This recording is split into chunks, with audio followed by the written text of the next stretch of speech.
Mark, good to see you. Thank you so much. Congrats on this deal with Palantir. Tell me about the deal and what this does for growth at your company. Sure. We've been working together for for months, and then we formalized a partnership to go ahead and create this, what I call the holy grail of marketing, that the product for big corporations that brings together their data, the Stagwell ID graph, the Palantir Foundry, and our marketing know-how into something that lets people do marketing campaigns essentially with natural language. We think it's something that every large corporation with a large customer database needs to improve its ROI.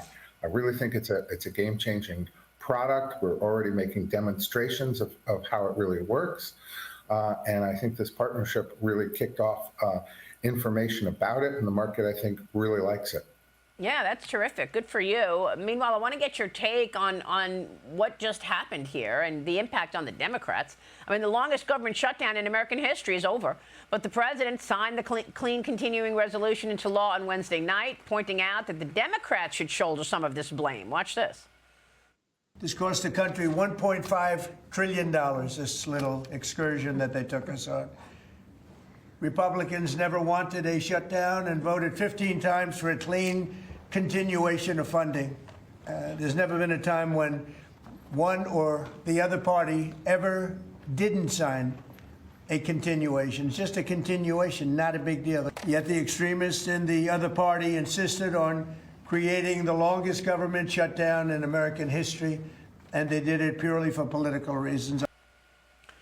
What do you think about this, Mark? I mean, the shutdown revealed real cracks within the Democratic Party, that we know. The progressive left is now calling for Senate Minority Leader Chuck Schumer to step down. New York Congresswoman Alexandria Ocasio-Cortez potentially wanting to primary Schumer in the 2028 election. Do you think this shutdown is going to end up backfiring for Democrats? Well, I think the shutdown hurt everybody, to be honest. I mean, our most recent poll showed everybody going down. Look, the public's kind of upset if the two parties can't get together and even keep the government open. So, look, I think the Democrats instituted it. I think the left called for it. I think Schumer kind of was covering his back. It really didn't make any sense. They never were going to win the shutdown. Nobody ever wins it, but everybody lost. And I think that when I looked at the last poll coming out, the public was getting really sour about the economy, about Washington. Look, the two parties, they can't do this. They've got to keep the government open, negotiate the appropriations bills, and fight it out, you know, as they can, but not take it to this level of extreme. And I think the Democrats sure aren't helping themselves, but then the entire country, I think, got rather fed up about this. Yeah, for sure. I mean, Mark, this was a serious impact in the economy, I think. What's your take on 2026 and the midterm elections? Will people remember this? I don't think they'll remember this. I think the Democrats are trying to make health care an issue. Inflation is the #1 issue by far, and the economy is the #1 issue. And the truth is, as you saw the president go out, and I had the same thing in '96, the economy generally is far better than people think it is. When I ask people, do you think the economy is growing or shrinking? Most people think it's shrinking. When and in fact, there's a pretty healthy growth rate going on.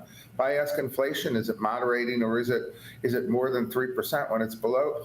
People say it is. So people's impressions of the economy are much worse than it is, and that's dragging down the political system. And we have the same thing. The president's going to have an opportunity in the State of the Union to really kind of paint a picture here of economic growth, because that's the critical element, I think, that's going to affect politics in the midterms.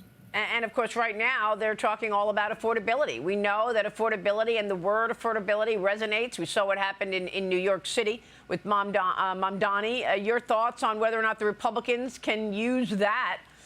Because that's been what President Trump has been doing from day one, affordability, getting oil prices lower, pulling in the price of food, et cetera. It's been his priority.